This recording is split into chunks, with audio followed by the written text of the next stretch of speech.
అంజూరపు చెట్టును చూచి ఒక ఉపమానం నేర్చుకునుడి. అంజూరపు కొమ్మ లేతదై చిగురించినప్పుడు వసంతకాలము సమీపంగా ఇంకా సమీపంగానే ఇంకా సమీపంగా ఉన్నదని మీకు తెలియను. ఆ ప్రకారమే మీరీ సంగతులన్నీ జరుగుట చూచినప్పుడు ఆయన సమీపంగానే ద్వారము దగ్గరనే ఉన్నారని తెలుసుకునుడి. ఇవన్నీ జరుగు వరకు ఈ తరము గతింపదని నిశ్చయంగా మీతో చెప్పుచున్నాను. ఆకాశమును భూమిని గతించును గాని నా మాటలు ఏమాత్రమును గతింపవు. అయితే ఆ దినమును గురించి ఆ గడియను గురించి తండ్రి మాత్రమే ఎరుగును గాని ఏ మనుషునికైనను పరలోకమందలి దూతలైనను కుమారుడైనను ఎరగడు.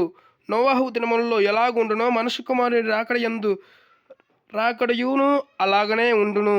జలప్రళయమునకు ముందటి దినములలో నోవహు ఓడలోనికి వెళ్ళిన దినము వరకు వారు తినుచు త్రాగుచు పెళ్లి చేసుకునుచు పెళ్లికియబడుచు జలప్రళయం వచ్చి అందరినీ కొట్టుకొని పోవు వరకు ఎరగక పోయిరి.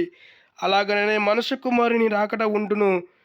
ఆ కాలమున ఇద్దరు పొలములో ఉందురు, ఒకడు తీసుకొనబడును, ఒకడు విడిచిపెట్టబడును. ఇద్దరు స్త్రీలు తిరగలి విసురుదురు, ఒకటి తీసుకొని పోబడును, ఒకటి విడిచిపెట్టబడును. కావున ఏ దినమున మీ ప్రభువు వచ్చినో మీకు తెలియదు గనుక మెలకువగా ఉండుడి.